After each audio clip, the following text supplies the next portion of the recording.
हाँ, तो आज हम भक्ति रसामृत सिंधु का परिचय या प्रस्तावना, जो पहले के उसमें प्रस्तावना करके नाम है, और वो स्टार्ट करेंगे। अभी तक हम पहले चैप्टर पे भी नहीं पहुंचे हैं। ये जो इंट्रोडक्शन है, प्रस्तावना या परिचय, ये एक्चुअली यहाँ से एक्चुअली भक्ति रसामृत सिंधु स्टार्ट होता है। यहाँ से रूप गोस्वामी अपनी अलग अलग चीजें, मंगलाचरण लेते हैं। पहले मंगलाचरण भी 3 भाग में हमने डिवाइड किया है। ऐसे यहाँ तक 12 श्लोक लिखते हैं इसमें, मंगलाचरण में। तो वो हम आज देखेंगे। और सबसे लास्ट वाला श्लोक जो है, जिसमें उत्तम भक्ति के बारे में बताया गया है, वो सबसे इंपॉर्टेंट है। वहीं से पहला चैप्टर स्टार्ट होता है, उत्तम भक्ति समझने के बाद। तो हमने लास्ट टाइम देखा था भूमिका, उसका प्रीफेस, भक्ति रसायन का, जिसमें हमने डिस्कस किया था रूप गोस्वामी का इतिहास, और कैसे रूप गोस्वामी चैतन्य महाप्रभु के मनोभिष्टम, मन को जानते हैं। और जो मन को जानता है वो मतलब पूरा उद्देश्य जानता है वो। तो वहां से हमने स्टार्ट किया था। फिर भक्ति, रस और अमृत और सिंधु, ये 4 शब्द का हमने फिर अलग अलग परिभाषाएं देखी थी, अलग विवरण देखा था उसका। उसका अर्थ क्या है, प्रभुपाद क्या बताते हैं उसका अर्थ। तो आज हम परिचय देखेंगे, प्रस्तावना। आज का बड़ा सेक्शन है, देखते हैं आज कंप्लीट होना चाहिए। तो मंगलाचरण में सबसे पहले आ, रूप गोस्वामी स्टार्ट करने से पहले ऊपर लिखते हैं श्री कृष्ण जयते। श्री कृष्ण जयते मतलब इस तरह श्रीला रूप गोस्वामी पुस्तक कुछ भी शुरू करने से पहले, पुस्तक शुरू करने से पहले कृष्ण का आह्वान कर रहे हैं, श्री कृष्ण जयते। तो यह परिचय एक्चुअली वास्तव में रूप गोस्वामी की भक्ति रसामृत सिंधु की शुरुआत है। और रूप गोस्वामी ने इस पुस्तक को 3 कारणों से लिखा है। 3 रीजंस हैं उसके, क्यों भक्ति रसामृत सिंधु लिखा है। तो पहला कारण विश्वनाथ चक्रवर्ती ठाकुर बताते हैं कि पहला कारण है, उन्हें महाप्रभु द्वारा सीधे शुद्ध भक्ति पर उनको लिखने का निर्देश दिया था। शुद्ध भक्ति का परिचय देने के लिए, शुद्ध भक्ति को इस भौतिक जगत में इंट्रोड्यूस करने के लिए। कहीं पे लिखा हुआ नहीं था कि शुद्ध भक्ति क्या होती है, कैसे होती है, क्योंकि कहीं भी शास्त्रों में डायरेक्ट शुद्ध भक्ति के बारे में कहीं पे भी नहीं लिखा है, भागवतम के अलावा। तो इसलिए चैतन्य महाप्रभु ने बोला था शुद्ध भक्ति का एक साइंस लिखो आप, एक विज्ञान। तो ये वही विज्ञान है भक्ति रसायन सिंधु। और दूसरा कारण बताते हैं कि वो मानवता की सर्वोच्च भलाई के लिए उन्होंने ये ग्रंथ लिखा, क्योंकि लोगों को भक्ति में शामिल करना चाहते थे। क्योंकि भक्ति भक्ति में कोई आ सकता है, लेकिन भक्ति में शुद्धता के स्तर पर लाना वो सबसे कठिन रहता है। क्योंकि हम लोग सब भक्ति में आ चुके हैं, लेकिन शुद्धता के स्तर पर पहुंचना बहुत लंबा रास्ता है। और अंततः श्री कृष्ण के चरण कमलों तक पहुंचना है। तो ये इसका उद्देश्य है, दूसरा उद्देश्य। और तीसरा उद्देश्य विश्वनाथ चक्रवर्ती ठाकुर बोलते हैं, रूप गोस्वामी ने इसलिए लिखा है कि आत्म साक्षात्कार कर सके कोई, हर आत्मा को आत्म साक्षात्कार हो। जैसे ही आत्म साक्षात्कार होगा तब जाके उसकी उसकी आत्मा को उसको शांति मिलेगी, एक्चुअली शांति मिलेगी। तो वो इसलिए तीसरा कारण बताते हैं। तो इन 3 कारणों से रूप गोस्वामी भक्ति रसायन सिंधु लिख रहे हैं। और वे इसकी शुरुआत करते हैं श्री कृष्ण जयते से। तो प्रभुपाद बताते हैं कि भगवान श्री कृष्ण सर्वोत्तम भगवान है, supreme personality of godhead English में बोलते हैं। और कृष्ण के प्रति प्रेम विकसित करने की जो पद्धति है इस पुस्तक में, इस पुस्तक को लिखने का उद्देश्य है वो। क्योंकि कोई बोलेगा भगवान के बारे में एक्चुअली सब लोगों की अलग अलग धारणा है। सर्वोच्च क्या है, जब हम बोलते हैं सुप्रीम पर्सनैलिटी ऑफ गॉड है, सर्वोत्तम भगवान, पूर्ण पुरुषोत्तम भगवान, तो उन्हीं को क्यों हम सर्वोत्तम बोलते हैं, उसको उन्हीं को क्यों अलग अलग अलग अलग धारणाओं से क्यों नहीं बोलते। क्योंकि भगवान तो अलग अलग मनुष्य के लिए अलग अलग प्रकार से प्रस्तुत होते हैं। तो क्योंकि कुछ लोगों को कुछ लोग सोचते हैं कि सर्वोच्च जो है निराकार ही है, जो निराकार है वही सर्वोच्च है, ब्रह्मन। अन्य लोग सोचते हैं कि सर्वोच्च जो है ईश्वर है, लेकिन वे ईश्वर के बारे में कुछ नहीं जानते। बस वो जानते हैं कि कोई ईश्वर है, वो सर्वोच्च है। और कोई लोग सोचते हैं कि हमारे हृदय में जो परमात्मा है वो सर्वोच्च है। और कई लोग सोचते हैं वो जो ईश्वर है वही एक नियंत्रक है, कंट्रोलर है। और कई लोग सोचते हैं कि वही ईश्वर जो है वही इसका विधि का विधान, वही निर्माता है, एक्चुअली वही मतलब इसका सृष्टि करता है। और कई लोग सोचते हैं भगवान विष्णु ही जो है, विष्णु और नारायण जो है वो सर्वोच्च भगवान है। और सब लोग, कई लोग अलग अलग भगवान शिव को बोलते हैं, मतलब ऐसा सबके अलग अलग अवधारणा है।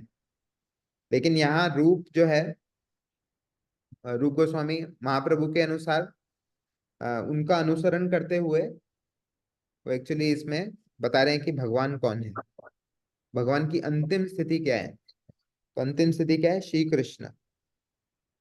इसलिए प्रभुपाद कहते हैं कि भगवान श्री कृष्ण पूर्ण पुरुषोत्तम भगवान है।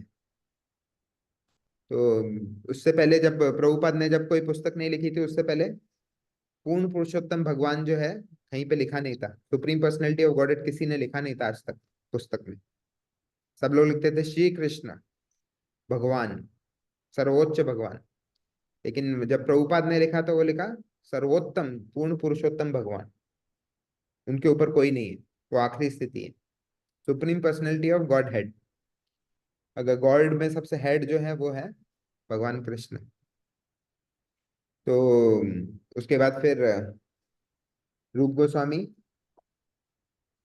आगे बढ़ते हैं। रूप गोस्वामी का जो मंगलाचरण है, तो उसके 3 विभाग हैं। तो पहला है मंगलाचरण, जिसमें भगवान कृष्ण के बारे में एक श्लोक लिखते हैं, रूप गोस्वामी स्वयं लिखते हैं अपना श्लोक। और उसके बाद ग्रंथ विभाग है। इस ग्रंथ का जो है 4 दिशाओं में विभाग है। तो वो इसके बाद इसी में आता है, परिचय में ही आता है। और उसके बाद लास्ट में आता है शुद्ध भक्ति की व्याख्या। तो ये सब है इसमें परिचय में, इंट्रोडक्शन में। तो जैसे ही शुद्ध भक्ति की व्याख्या होगी तो पहले चैप्टर में, अगले अध्याय में हम फिर शुद्ध भक्ति के लक्षण देखेंगे। तो वहां से एक्चुअली पहला अध्याय स्टार्ट होता है। लेकिन यहाँ पे ये भी बहुत इंपॉर्टेंट है, इसमें से भी बहुत एग्जाम्स में से आता है। तो ये है मंगलाचरण। इसमें 3 विषय हैं। तो पहला है ग्रंथ का विषय वस्तु, वस्तु निर्देश बोलते हैं जिसको, वो है कृष्ण। उसके बाद रूप गोस्वामी 3 लोगों की वंदना करते हैं। पहली करते हैं हरि वंदना, हरि वंदना अर्थात चैतन्य महाप्रभु की वंदना करते हैं। उसके बाद गुरु वंदना और फिर वैष्णव वंदना, ये 3 वंदना करते हैं। उसके बाद फिर तीसरा है आशीर्वाद, जिसमें वो वर मांग रहे हैं कि मैं भक्ति रसामृत लिखने जा रहा हूँ तो मुझे आशीर्वाद दीजिए। तो सनातन गोस्वामी से वर मांगते हैं। तो उसके बाद फिर अभी हम सबसे पहला अम, वस्तु निर्देश, उसकी व्याख्या करेंगे। तो वस्तु निर्देश में वो ये श्लोक लिखते हैं।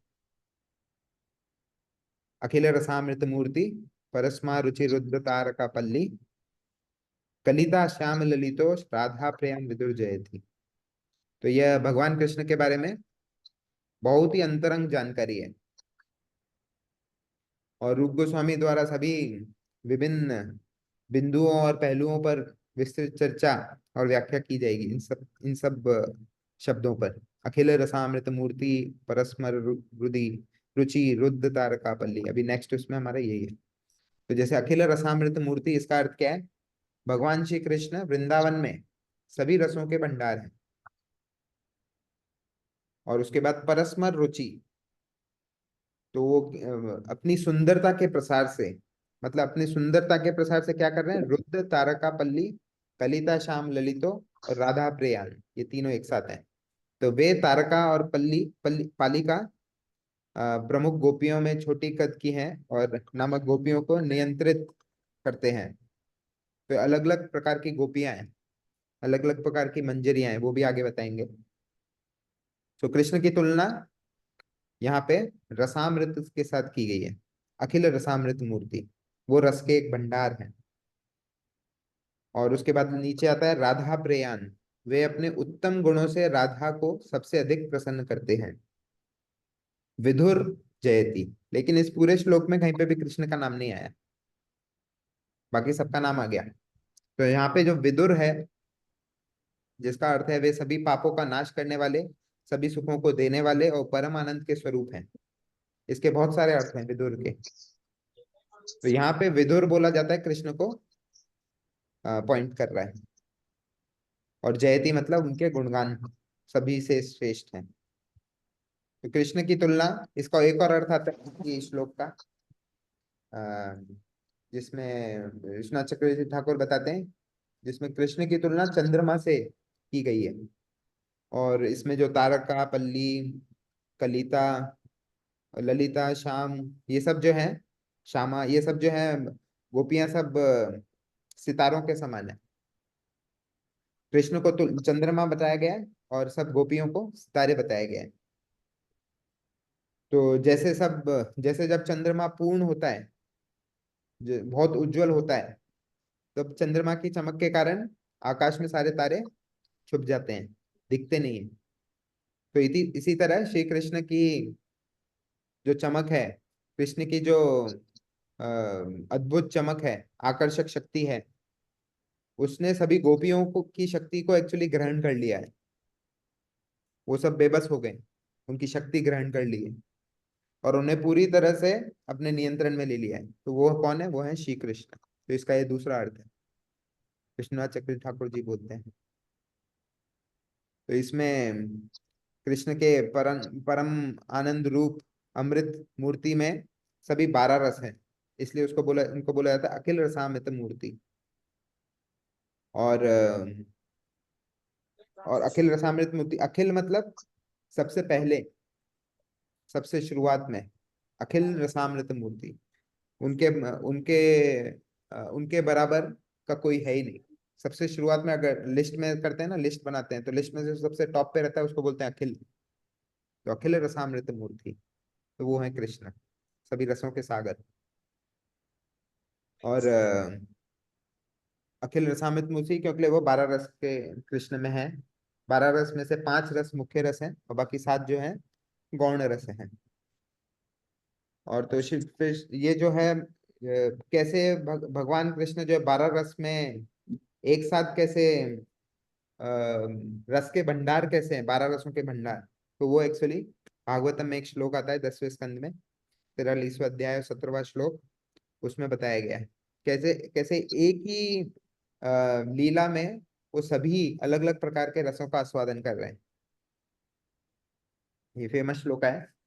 मल्लानामशनेर्णनां नरवरा स्त्रीणां स्मरो मूर्तिमान् गोपानां स्वजनो सतां क्षितिभुजां शास्तास्वपित्रो शिशुः मृत्यु भोजपते विराड विदुषां तत्त्वं परम योगिनां वृष्णीनां परदेवतेति विदितो रंगम गतस्साग्रजः। तो इसमें बता रहे हैं कि अ, कृष्ण जो है कैसे रस के भंडार हैं। तो इस श्लोक को हम थोड़ा अलग अलग प्रकार से देखेंगे, पूरा अलग भेद कर करके उसको।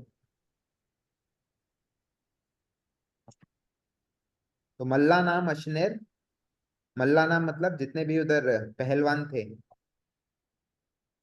मल्ला मल्ल युद्ध करने वाले। तो मतलब पहलवानों को कैसे देख रहे थे कृष्ण? अशनेर जैसे, अशनेर मतलब एकदम वज्र जैसे, कड़क। और यहाँ पे कौन सा रस का आस्वादन कर रहे हैं कृष्ण? वीर्य रस का आस्वादन कर रहे हैं। उसके बाद दूसरी लाइन में आता है निर्णाम नरवरो। निर्णाम मतलब सब मनुष्यों में सबसे उत्तम मनुष्य हैं। तो सारे मथुरावासी जो थे उधर, तो उसमें उनको उनको क्या लग रहा था मथुरावासी को? ये हमारे सब मथुरा के जितने भी लोग हैं उनमें से सबसे सर्वश्रेष्ठ लग रहे हैं कृष्ण, बिल्कुल ही भिन्न है ये, सर्वश्रेष्ठ पुरुष। तो इसमें कौन सा रस का आस्वादन कर रहे हैं कृष्ण? आश्चर्य रस। सबको आश्चर्य हो रहा है, अरे ये कौन से मनुष्य हैं, पहले मथुरा में कभी देखा नहीं इनको। तो सब मथुरावासियों के लिए आश्चर्य रस का आस्वादन कर रहे हैं कृष्ण। इसके बाद आता है स्त्री नाम स्मरो मूर्तिमान। तो जितनी भी स्त्रियां थी उधर मथुरा में, उस अरीना में जहाँ पे ये मल्ल युद्ध हो रहा था, तो वहां पे सब कृष्ण को क्या समझ रही थी, कामदेव। इतनी आकर्षित हो गई थी कि उनको लग रहा था कि यही कामदेव है, इनसे कोई सुंदर हो ही नहीं सकता है। तो यहाँ पे माधुर्य रस का आस्वादन कर रहे हैं कृष्ण। इसके बाद फिर गोपा नाम स्वजनो, क्योंकि जब कृष्ण जब मथुरा आए थे तो उनके साथ गोपागण भी आए थे, जितने भी वृंदावन में थे थोड़े बहुत गोपा उनके साथ आए थे। तो ग्वालों को क्या लग रहा था, अरे ये तो हमारे संबंधी है, हम जानते हैं इनको, ये तो हमारा कृष्ण है। तो यहाँ पे साक्ष्य रस और हास्य रस, ये दो प्रकार के रस का आस्वादन कर रहे हैं कृष्ण। तो यहाँ पे 5 रस हो गए अभी तक। उसके बाद आता है असताम क्षिति भुजाम। तो जितने भी असताम मतलब जो भक्त नहीं है, जो पापी हैं, अलग राजा हैं, राक्षस हैं जो उधर बैठे हुए थे, उनको कैसे लग रहे थे, दंडाधिकारी, ये हमें दंड देने आए हैं कृष्ण। जो यहाँ पे रौद्र रस है। इसके बाद स्वपिता, स्वपिता शिशु। स्वपिता शिशु मतलब जहाँ पे माता पिता जो थे वहां पे कृष्ण को क्या देख रहे थे, वो हमारे बच्चे समान, एक छोटे बच्चे बालक समान है। तो यहाँ पे कौन सा रस, वात्सल्य रस और कारुण्य रस, कि कैसे इतने पहलवान, बड़े बड़े पहलवान छोटे से बालकों से लड़ रहे हैं, तो इसलिए कारुण्य रस आ रहा है। उसके बाद आता है मृत्यु और भोजपतेर। तो यहाँ पे भोजपते कौन है, कंस, भोजराज कंस। उसको कैसे लग रहे थे, मृत्यु, कृष्ण क्या है, मेरी मृत्यु लेकर आए हैं। तो यहाँ पे भयानक रस। इसके बाद है विराट अविदुषान। विराट अविदुषान मतलब जो भी उधर क्या बोल देंगे, आस्तिक लोग थे। आस्तिक मतलब जो ज्यादा बुद्धिमान नहीं थे, मूर्ख थे, तो मूर्खों के लिए क्या लग रहे थे, विराट रूप। कृष्ण एकदम भयानक लग रहे थे उनको। तो ये वाला रस है बीभत्स रस। बीभत्स मतलब डरावना रस। इसके बाद आता है तत्वम परम योगिना। तत्वम परम योगिना मतलब योगियों के लिए क्या लग रहे थे, वो परम सत्य है, परमात्मा रूप थे कृष्ण। यहाँ पे रस आता है शांत रस। अभी ये 5 रस आ गए। इसके बाद वृष्णि नाम पर देवता। जो उधर वृष्णि थे, उनको लग रहे थे हमारे आराध्य देव हैं। यहाँ पे रस आता है दास्य रस। तो उसके बाद फिर लिखते हैं विदितो रंगम गता साग्रज। तो ऐसा सब अलग अलग रस, 12 के 12 रसों का इधर आस्वादन कर रहे हैं कृष्ण। और 12 के 12 रस का आस्वादन करना मतलब अलग अलग प्रकार के लोग हैं उधर, और सब लोग भगवान से अलग अलग प्रकार का आदान प्रदान कर रहे हैं मन ही में।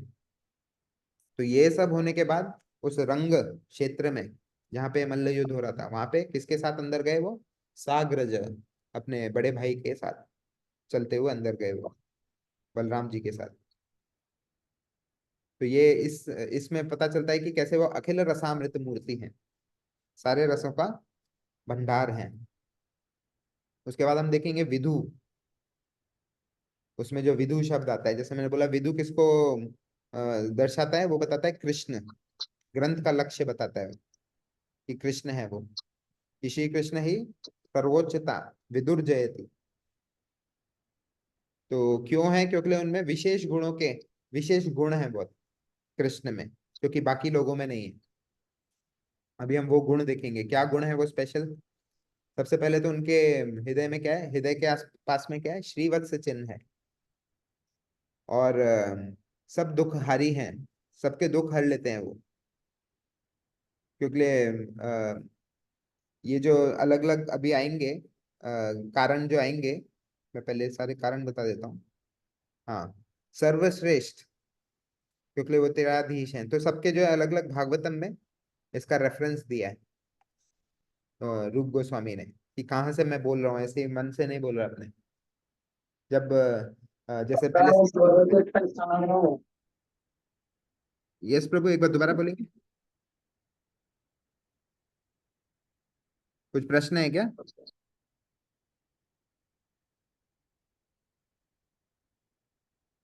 ए आशीष, ओके, आशीष रे।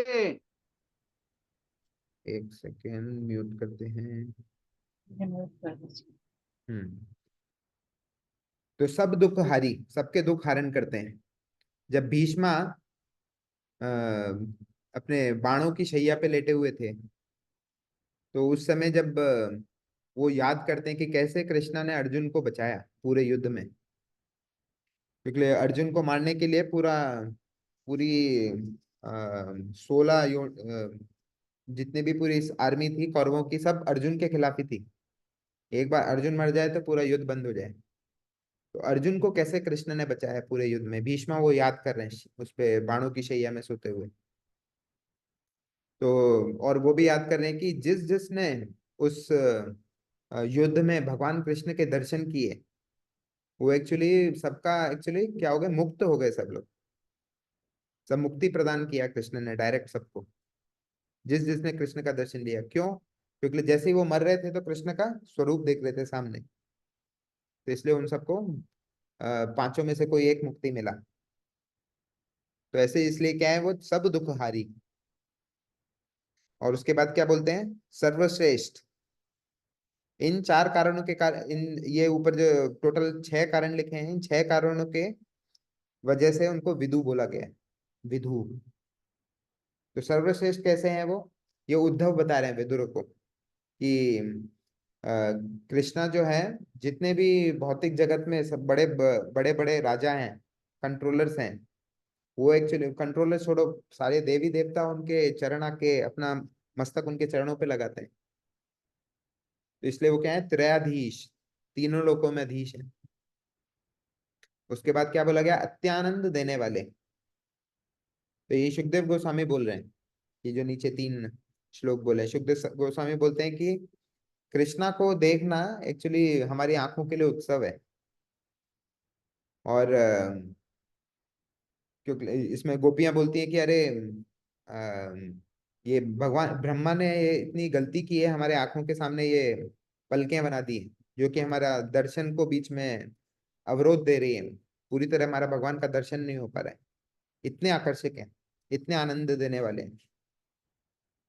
और गोपियां स्वयं बोल रही हैं कि हमारी ये जैसे ही कृष्ण कृष्ण को सारी गोपियां देखती हैं, या गायें देखती हैं, चिड़िया देखती हैं, पेड़ देखते हैं, या हिरन देखते हैं, कोई भी देखता है, सबके मन जो है स्फुलित हो जाते हैं, पूरे भाव विभोर हो जाते हैं सब लोग। इतने आकर्षित हैं वो, और सबको अट्रैक्ट कर लेते हैं, आनंद देने वाले हैं सबको। और कृष्णा, उद्धव एक और बोलते हैं कि कृष्ण जो है भूषणम भूषणांगम, ये जो लास्ट 3 to 12 में है, भूषणम भूषणांगम, वो सब सारे भूषणों के सारे ऑर्नामेंट्स के ऑर्नामेंट हैं। और उसके बाद फिर बोलते हैं सब कारणों के कारण, कृष्ण जो है सारे अवतारों के अवतार हैं, अवतारी हैं। जिसमें बोला गया है वो एते चाम शकल पुंसा कृष्ण सु भगवान स्वयं। तो जितने भी अंश हैं और कला हैं, वो सब क्या है, कृष्ण के ही अंश हैं। तो वो सब कारणों के कारण है। और कृष्णा जो है अ, शाश्वत रूप से रहते हैं। सब कुछ खत्म हो जाता है, लेकिन कृष्ण शाश्वत अ, हमेशा रहते हैं, वो कभी नष्ट नहीं होते। तो ये, और लास्ट में बोला है संपूर्ण 64 गुण है उनमें। वो 64 गुण भी आगे आएंगे भक्ति रसामृत सिंधु में, तीसरे या चौथे चैप्टर में। तो ये 6 कारणों में की वजह से कृष्णा को विदु बोला गया है।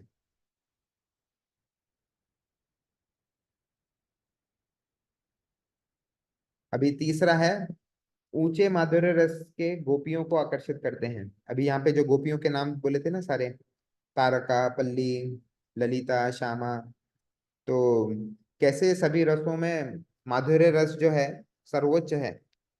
और इसे कृष्ण की परम भक्त गोपियां प्रदर्शित कर रही है।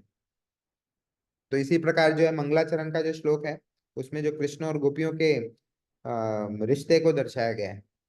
तो वो रिश्ता किससे, कौन से रस से बंधा हुआ है, वो है माधुर्य रस से। तो इसीलिए ये पहला जो श्लोक है, जो रूप गोस्वामी ने भक्ति रसामृत सिंधु में स्टार्टिंग में लिखा है, तो ये कृष्ण की बहुत अंतरंगा भावनाओं को बता रहा है। तो अभी यहाँ पे गोपियों का वर्गीकरण बताया गया है। कैसे रुद्र, तारकापल्ली, ये एक अलग प्रकार की गोपियां हैं। क्योंकि बताया जाता है व्रज में 10 प्रमुख गोपियां हैं। जिसमें राधा रानी है, ललिता है, और विशाखा, तारका, गोपाली, पालिका, ये सब जो है 10 प्रमुख गोपी हैं। ये किसमें बताया गया है? एक पुराण, भविष्य पुराण में बताया गया है। उसी प्रकार दूसरे पुराण में, स्कंद पुराण में बताया 8 प्रमुख गोपियां हैं, जिसमें राधा, ललिता, विशाखा, भद्रा, और उसमें कलिता, श्याम, ये सब भी बताए गए हैं। तो ये दोनों जो गोपियां हैं दोनों ग्रुप से हैं, चंद्रावली ग्रुप से भी और राधा रानी के ग्रुप से भी। तो ये 8 प्रमुख गोपियां हैं, स्कंद पुराण में बताई गई। तो गोपियां हमेशा कृष्ण के रूप को अमृत पीती हैं। तो इसीलिए यहाँ पे जो स्टार्टिंग में लिखा है, अखिल रसामृत मूर्ति, और फिर बाद में गोपियों के नाम आए। तो गोपियां क्या कर रही हैं? कृष्ण के रसामृत को पी रही हैं, उसका पान कर रही हैं। तो इसका भी एक श्लोक आता है भागवतम में। सुखदेव गोस्वामी बोलते हैं, गोप्य तपस किमचरत अमुष्य रूपम लावण्य सारम समूर्ध्व अनन्य सिद्धम। तो इसमें क्या है? वो कृष्ण के सुंदरता को, उनकी सुंदरता के रस का पान कर रही हैं गोपियां। इसीलिए यहाँ पे इस श्लोक में अखिल रसामृत मूर्ति बोला गया है कृष्ण को। और लास्ट में जो बोला है राधा प्रेयान। लेकिन इन सब में जो सबसे सर्वश्रेष्ठ है वो है राधा। तो प्रेयान के एक्चुअली 3 अर्थ होते हैं। एक तो प्री, प्री मतलब जो प्रसन्न करता है, राधा को प्रसन्न करता है। लेकिन ये प्री से भी सबसे उत्तम होता है, क्या होता है? प्रिया। तो प्रिया का अर्थ होता है वो जो प्रसन्न करने का प्रयास करता है, प्रिया। तो प्रिया से भी उत्कृष्ट होता है वो है प्रेयान। वो जो प्रसन्न करने का भरसक प्रयास करता है, पूरा प्रयास करता है, उसको प्रेयान बोलते हैं। तो इधर कृष्ण जो है राधा को प्रसन्न करने का, आकर्षित करने का खूब प्रयास कर रहे हैं। तो इसलिए इधर बोला है राधा प्रेयान। तो रूप गोस्वामी ने ये मंगलाचरण में सबसे पहला वर्ष ये लिखा है। उसके बाद फिर दूसरा श्लोक में वो लिखते हैं, अभी लेखक ये जो रूप गोस्वामी है ये अलग अलग वंदना करेंगे। जैसे हमने देखा था, सबसे पहले हरि वंदना, उसके बाद गुरु वंदना, फिर वैष्णव वंदना। तो हरि वंदना में चैतन्य महाप्रभु की वंदना कर रहे हैं वो। तो उसमें कैसे वंदना करते हैं? तो मैंने इधर पूरा उसका ट्रांसलेशन लिखा है। यद्यपि मैं स्वभाव से ही नीच व्यक्ति हूँ, फिर भी मेरे हृदय में उनकी प्रेरणा से मैंने यह साहित्यिक कार्य आरंभ किया है। ये रूप गोस्वामी बोल रहे हैं। मैं परम पिता परमेश्वर चैतन्य देव के चरण कमलों में अपना प्रणाम अर्पित करता हूँ। तो ये उस श्लोक का अम, अनुवाद है। इसके बाद करते हैं वो गुरु वंदना। तो गुरु वंदना में रूप गोस्वामी, सनातन गोस्वामी जो अपने बड़े भाई को वो अपना गुरु मानते थे, तो उनकी वंदना करते हैं। तो इसके अलग अलग शब्द, अलग अलग अर्थ बताए हैं आचार्यों ने। कई बोलते हैं सनातन का अर्थ है कृष्ण, और कई बोलते हैं नहीं नहीं, सनातन का अर्थ है सनातन गोस्वामी। तो दोनों ही सही है। तो यह रूप गोस्वामी कैसे वंदना कर रहे हैं? वो बोलते हैं, यह भक्ति रसामृत सिंधु सदैव मेरे स्वामी सनातन गोस्वामी के प्रसन्नता के लिए उनके दिव्य मनोरंजन कक्ष के रूप में कार्य करें। तो ये जो मैंने रूप भक्ति रसामृत सिंधु लिख रहा हूँ, तो वो बोल रहे हैं कि ये सनातन गोस्वामी की प्रसन्नता के लिए लिख रहा हूँ मैं, उनका मनोरंजन के लिए। ऐसे गुरु वंदना कर रहे हैं। तो उसी प्रकार प्रभुपाद भी इस परिचय में अपने उधर वो भक्ति सिद्धांत सरस्वती ठाकुर की वंदना करते हैं, अपने गुरु की वंदना करते हैं प्रभुपाद। तो अभी फिर तीसरा है वैष्णव वंदना। तो यहाँ पे रूप गोस्वामी पहले हरि वंदना की, फिर गुरु वंदना, अभी वैष्णव वंदना। सभी वैष्णवों से उनका गुणगान कर रहे हैं। बोल रहे हैं कि उन भक्तों को मेरा प्रणाम जो तिमंगला के समान है। तो तिमंगला का उदाहरण दिया है रूप गोस्वामी ने इधर, जो कि तिमंगला क्योंकि वो सारे मछलियों के राजा हैं। और भक्ति रस में, भक्ति रस का जो सागर है पूरा, भक्ति रसामृत का जो सिंधु है, उसमें तैरते हैं ये तिमंगला मछली जो है, जो कि, और ये जो बहुत बड़ा सागर है, इसमें 3 अच्छे पॉइंट बताए हैं। जैसे पहला वाला पॉइंट है, इसमें तिमंगला केवल सागर में ही रहते हैं, और वैसे वैष्णव केवल भक्ति सागर में ही रहते हैं। मतलब भक्ति सागर में रहते हैं, इसका अर्थ ये है कि वो लोग, क्योंकि पानी तो नदी भी एक पानी है, तो नदी में नहीं जाते वो केवल सागर में ही रहती है, तिमंगला जो मछली है। तो उसी प्रकार भक्त भी जो है भक्ति में ही रहते हैं, शुद्ध भक्ति का ही पालन करते हैं। वो अलग अलग रास्तों पे नहीं जाते, भटकते नहीं है। तो नदियों को किससे कंपेयर किया? अलग अलग जो मुक्ति के रास्ते हैं, नदियों को मुक्तियों से कंपेयर किया, 5 प्रकार की मुक्तियों से, जो दूसरे पॉइंट में बताया। तिमंगला सागर में आने वाले नदियों की ओर आकर्षित नहीं होते। जैसे वैष्णव लोग मुक्ति जैसे नदी की परवाह नहीं करते, तो वो नदियों से आकर्षित नहीं होते, मतलब मुक्ति से आकर्षित नहीं होते। मुझे हम उन्हें मुक्ति नहीं चाहिए, क्योंकि बोला जाता है कि भक्ति के जो जो भक्ति का पालन करते हैं, मुक्ति देवी उनके पीछे हाथ जोड़ के रेडी रहती हैं, कब इस भक्त को मुक्ति चाहिए, मैं रेडी हूँ। लेकिन भक्त को कभी मुक्ति चाहिए ही नहीं। तो इसके काफी उदाहरण भागवतम में आते हैं। जैसे तीसरे स्कंद में कपिल देव अपनी माता देवहूति को बताते हैं, सालोक्य साष्टि सामीप्य सारूप्यम एकत्वम अपि उत। तो ये 5 प्रकार की मुक्ति बताई है उन्होंने, सालोक्य साष्टि सामीप्य सारूप्यम एकत्वम। तो ये 5 प्रकार की मुक्ति है। तो कपिल देव बोल रहे हैं, दीयमानम न गृणंती। कृष्णा और भक्ति देवी उनको क्या प्रदान कर रही है? दे रही है उनको, ले लो ये 5 मुक्ति।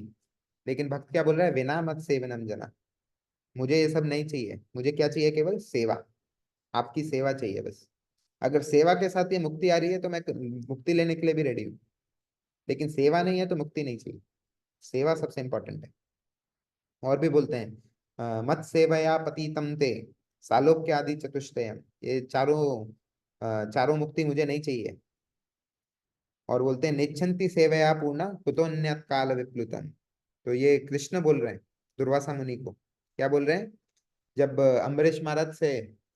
अ, अ, अम्बरीश महाराज का अपराध करके जब चक्र उनके पीछे पड़ता है, सुदर्शन चक्र, तो दुर्वासा मुनि जब कृष्ण के पास जाते हैं, तो कृष्ण क्या बोलते हैं कि मेरे भक्तों को ये चारों मुक्ति नहीं चाहिए, वो हमेशा मेरी सेवा में लगे रहते हैं। तो अभी मैं अ, उनको और क्या सुख दे सकता हूँ? उनको केवल सेवा ही चाहिए, और कुछ सुख चाहिए ही नहीं।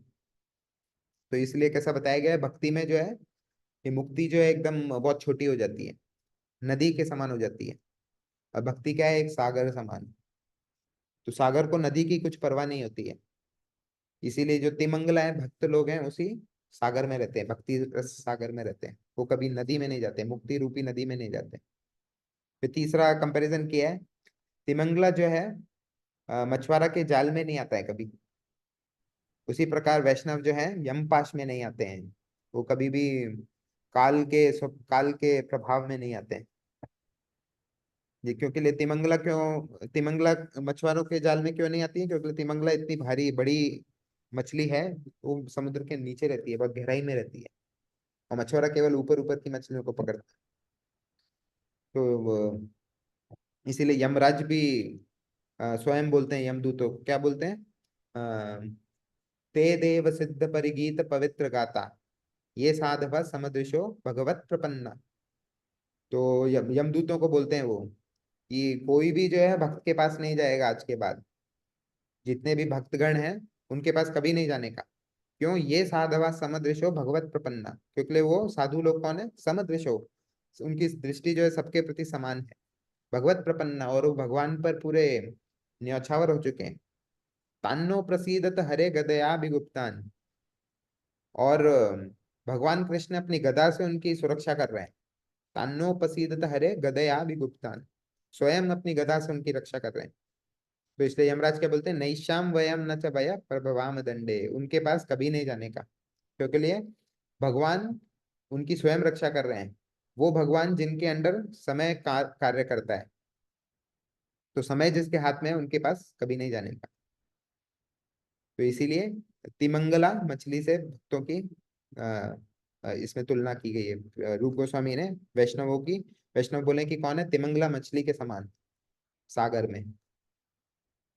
तो यहाँ पे वैष्णवों की वंदना करने के बाद अभी रूप गोस्वामी आशीर्वाद ले रहे हैं। यहाँ पे आशीर्वाद में रूप गोस्वामी आचार्यों से प्रार्थना कर रहे हैं कि यह भक्ति रसामृत सिंधु ग्रंथ मतलब न्याय, मीमांसक और अभक्तों से बचें। तो जो मैंने भक्ति रसामृत सिंधु लिखा है, मैं कुछ ऐसा गलत ना लिखूं जिसमें न्याय, मीमांसा और अभक्त अभक्त इससे आकर्षित हो जाए। तो इसलिए मैं केवल भक्ति के बारे, शुद्ध भक्ति के बारे में लिखना चाहता हूँ। तो वो सनातन गोस्वामी से प्रार्थना कर रहे हैं कि ये भक्ति रसामृत सिंधु की शुद्धता हमेशा बनी रहे, सदैव बनी रहे। और भक्ति के इस विज्ञान में जो अनावश्यक व्यवधान है, हस्तक्षेप है, जो कि ये न्याय, तार्किक मतलब न्याय, मीमांसक मतलब कर्म और ज्ञान, और अभक्त मतलब जो आस्तिक लोग हैं, तो इन तीनों लोगों की, इन तीनों लोगों से भक्ति रसामृत सिंधु बचा रहे। जैसे कि एक महासागर, महासागर मतलब सागर के अंदर जो ज्वालामुखी होता है, वोल्केनो होता है, जब विस्फोट होता है तो उसमें से जो अग्नि निकलती है, उस अग्नि को कोई बुझा नहीं सकता है। उस अग्नि को कौन बुझाता है? केवल समुद्र ही बुझा सकता है। इसीलिए वो उस प्रकार का ज्वालामुखी उधर ही रहता है, समुद्र के उसमें ही रहता है, जिसमें से वो वादवा करके अग्नि बोला जाता है उसको, वादवा। उसको वो सबसे सबसे गर्म अग्नि होती है, वादवा। वो केवल समुद्र ही बुझा सकता है उसका। और और जब ये ज्वालामुखी फटता है समुद्र के अंदर, तो समुद्र को कुछ फर्क नहीं पड़ता है। समुद्र वैसे का वैसा ही रहता है, बल्कि वो ज्वालामुखी को शांत कर देता है। तो ये जो ज्वालामुखी किससे कंपेयर किया गया है? इससे न्याय, मीमांसा और अभक्तों से। और सागर मतलब ये भक्ति का सागर। तो इसी तरह जो लोग भक्ति के विरोधी हैं और अलग अलग दार्शनिक सिद्धांतों के आगे उसको आगे बढ़ाते हैं, मीमांसा वाले और न्याय वाले, तो वे भक्ति के इस महान महासागर की भक्ति के महान सागर को हिला नहीं सकते, है ना। जैसे वॉल्केनो, ज्वालामुखी समुद्र को हिला नहीं सकता, उसी प्रकार ये जो अलग अलग तर्क वाले हैं, मीमांसा वाले हैं और भक्त हैं, वो कभी भक्ति को नहीं बदल सकते। उसके बाद रूप गोस्वामी हम अपनी नम्रता बताते हैं। आशीर्वाद जब मांगते हैं तो हमें नम्र होना पड़ता है, हमें झुकना पड़ता है। तो इधर रूप गोस्वामी अपने आप को क्या बोल रहे हैं? अज्ञ, कम बुद्धि वाले, कि मैं एक अज्ञ हूँ, अज्ञानी हूँ। और मैंने अपने मित्रों के आनंद के लिए और समस्त जगत के मंगल के लिए और भगवान श्री कृष्ण के से संबंधित जितना भी पूरा भक्ति रस है, उसका क्या मैं कार्य आरंभ करने जा रहा हूँ। तो इसलिए मुझे आशीर्वाद दीजिए, ताकि मैं अज्ञानी हूँ वो अच्छी तरह इसको प्रस्तुत कर सकूं। तो यहाँ पे हमें समझना चाहिए कि रूप गोस्वामी जो है अम, पूरी दुनिया में जो है कृष्ण चेतना फैलाने का प्रयास कर रहे हैं। तो जब हम प्रचार करने जाते हैं, तो हमारा भी एक्चुअली यही दृष्टिकोण होना चाहिए, हमारा भी यही मूड होना चाहिए कि हम लोग क्या है, केवल हमारे गुरु की आज्ञा का पालन कर रहे हैं।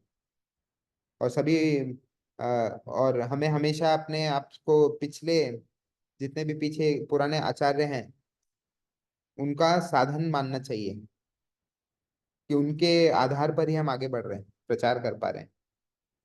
और उनके पद चिन्हों पर चलकर ही हम एक्चुअली पीड़े, ये जितने भी पूरी मानवता है, उसके हित के लिए कुछ कर सकते हैं, है ना। तो ये है रूप गोस्वामी का आ, मंगलाचरण। तो इतना पूरा मंगलाचरण था अभी तक। सबसे पहला था कृष्ण, जो कि वस्तु निर्देश है। इस पुस्तक के वस्तु निर्देश कौन है? सब्जेक्ट कौन है? कृष्ण। तो वो पहले श्लोक में बताया। उसके बाद फिर उन्होंने आ, गुरु वंदना की। गुरु वंदना के बाद सबसे पहले हरि वंदना, फिर गुरु वंदना, फिर वैष्णव वंदना। और अभी हम किस पे आ रहे हैं? ग्रंथ विभाग पे।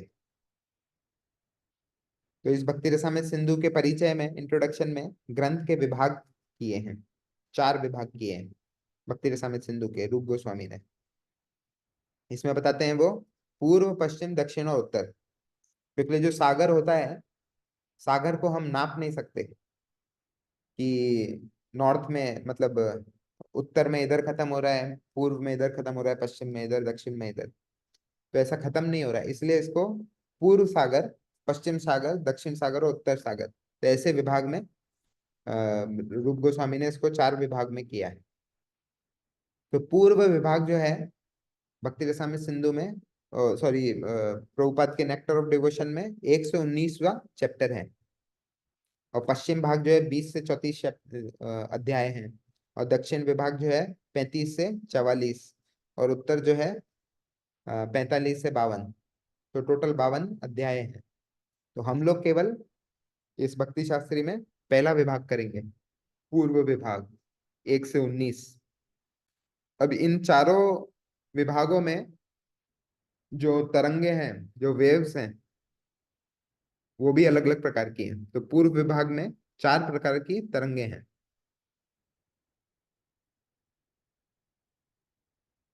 तरंगे मतलब वेव्स, समुद्र में जो अ, तरंगे आती हैं। तो इस पहला इसका विभाग है सामान्य भक्ति, जो हमने कल लास्ट टाइम किया था भूमिका, और जो आज हम परिचय कर रहे हैं वो, और अध्याय 1, ये तीनों मिला के क्या बनते हैं, सामान्य भक्ति के बारे में बताया रहे हैं। भक्ति का एक अवलोकन, मतलब इंट्रोडक्शन है कि भक्ति क्या है इस पहले विभाग में। उसके बाद दूसरा विभाग है साधना भक्ति, अध्याय 2 से लेके 16 तक, वो है साधना भक्ति। और तीसरा है भाव भक्ति, 17 से लेके 18 तक। अच्छा, 4 विभाग है। और लास्ट है प्रेम भक्ति, जो है लास्ट चैप्टर, 19वां अध्याय, जिसमें अलग अलग प्रकार की भक्ति बताई गई है। भाव भक्ति और प्रेम भक्ति मतलब रागानुगा भक्ति। साधना भक्ति और सामान्य भक्ति मतलब, साधना भक्ति मतलब वैधि साधना भक्ति, जो हम लोग पालन करते हैं अभी। उसके बाद फिर रूप गोस्वामी अ, भक्ति की, शुद्ध भक्ति की परिभाषा बता रहे हैं। इसको बोलते हैं परिभाषा सूत्र। और ये श्लोक सबसे इंपॉर्टेंट है, इसको याद करना जरूरी है। शुद्ध भक्ति की व्याख्या है इधर। तो इसमें क्या बोला गया, सबको पता भी होगा कई भक्तों को। अन्य अभिलाषिता शून्यम ज्ञान कर्मादि अनावृतम अनुकूल्येन कृष्णानुशीलनम भक्तिरुत्तम। तो ये जो श्लोक है, ये शुद्ध भक्ति की व्याख्या है। अगर कोई बोलेगा कि भक्ति क्या है, तो आपको क्या बताना है, ये श्लोक बताना है। अन्य अभिलाषिता शून्यम ज्ञान कर्मादि अनावृतम अनुकूल्येन कृष्णानुशीलनम भक्तिरुत्तम, ये आपको याद करना है। तो अभी हम इसको 3 बार रिसाइट करेंगे, सब आप लोग मेरे पीछे पीछे बोलेंगे। चाहे अपना माइक आप अनम्यूट कर सकते हैं अभी।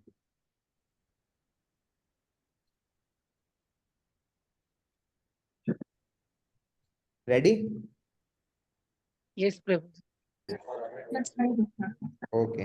अन्य अभिलाषिता शून्यम अन्य अभिलाषिता अन्याभिलाषिता शून्यम शून्यम् ज्ञान कर्मादि अनावृतम ज्ञान ज्ञानकर्मादि कर्मादि अनावृतम् अनुकूल्येन कृष्णानु अनुकूल्येन कृष्णानु शीलनम भक्तिरुत्तमा शीलनं भक्तिरुत्तमा अन्य अभिलाषिता शून्यम विलासिता अन्याभिलाषिता शून्यम शून्यम् ज्ञान कर्मादि अनावृतम ज्ञानकर्मादि अनावृतम् अनुकूल्येन कृष्णानु अनुकूलेन कृष्णानु शीलनम भक्तिरुत्तमा शीलनं भक्तिरुत्तमा अन्यभिलाषिता शून्यम अन्याभिलाषिता शून्यम् ज्ञान कर्मादि अनावृतम ज्ञानकर्मादि अनावृतम् अनुकूल्येन कृष्णानु अनुकूलेन कृष्णानु कृष्णानु शीलनम भक्तिरुत्तमा। शीलनं भक्तिरुत्तमा। हाँ, तो इसको ये आपको अच्छी तरह करना है, ये श्लोक। अभी अन्य अभिलाषिता शून्यम, ज्ञान कर्मादि अनावृतम और अनुकूल्येन, ये अलग अलग हम इसका हम व्याख्या करेंगे अभी, टाइम लगेगा। तो इसमें जो मैंने ये अलग अलग लिखा है, तो इसमें जो पहला विभाग है अन्यभिलाषिता शून्यम, एक मिनट, हाँ, तो उसको तटस्थ लक्षणम बोलते हैं, सेकेंडरी कैरेक्टरिस्टिक। भक्ति की जो है तटस्थ लक्षण है। तटस्थ मतलब सेकेंडरी, मतलब प्रमुख कुछ और, नीचे के जो लक्षण है वो है प्रमुख लक्षण, स्वरूप लक्षण। स्वरूप लक्षण बोलो या प्रमुख लक्षण, एक ही बात।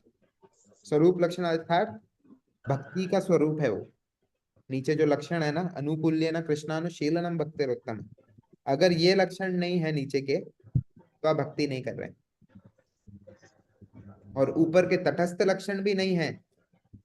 तटस्थ लक्षण भी बहुत इंपॉर्टेंट है। ऐसा नहीं है कि केवल आप स्वरूप लक्षण कर रहे हैं तो स्वरूप लक्षण है भक्ति में तो आप भक्ति पूरी कर रहे हैं, तो तटस्थ लक्षण भी होने जरूरी है। तो दोनों का इंपॉर्टेंस है। इसलिए इसलिए इस शुद्ध भक्ति की व्याख्या में रूप गोस्वामी दोनों बताते हैं, स्वरूप लक्षण और तटस्थ लक्षण। तो अभी इधर अन्य अभिलाषिता शून्यम, ये सिंपल संस्कृत है, आप लोगों को भी समझ में आ जाएगा। अन्य अभिलाषा इत शून्यम। तो हम स्टार्ट करेंगे actually नीचे से, अनुकूल्य ना कृष्णानुशीलनम से, क्योंकि वो स्वरूप लक्षण है, वहां से हम स्टार्ट करेंगे। तो इधर क्या बोला गया नीचे के उसके अनुवाद में, एक ऐसी गतिविधि जिसका उद्देश्य कृष्ण या उनके विस्तार मतलब उनके अवतार को अनुकूल दृष्टिकोण, पहला अनुकूल दृष्टिकोण, फिर निरंतर सेवा या भावनाओं के साथ प्रसन्न करना है, वह प्रथम श्रेणी या शुद्ध भक्ति सेवा है। तो ये इसमें अनुकूल्येन कृष्णानुशीलनम भक्तिरुत्तम में बताया गया है। तो सबसे पहले हम देखेंगे स्वरूप लक्षण के एक भाग को, शीलनम, कृष्णानुशीलनम को। तो शीलनम का अर्थ क्या है? सक्रिय सेवा करना। शीलनम मतलब जो कुछ कार्य करते हैं, जो हम सेवा करते हैं, उसको शीलनम बोलते हैं। तो दो प्रकार की सेवा हो सकती है, एक है चेष्टा रूप और एक है भाव रूप। ये आगे आएंगे, मैं ऐसे ही बता रहा हूँ। चेष्टा रूप मतलब जो हम भक्ति करने के लिए जो हम चेष्टा करते हैं, जिसको साधना भक्ति बोलते हैं, वैदिक साधना भक्ति, क्योंकि हम भक्ति के लिए कुछ चेष्टा कर रहे हैं। सवेरे सवेरे अपने शरीर को आराम से उठा के भगवान की सेवा में लगा रहे हैं, मंगल आरती में लेके जा रहे हैं।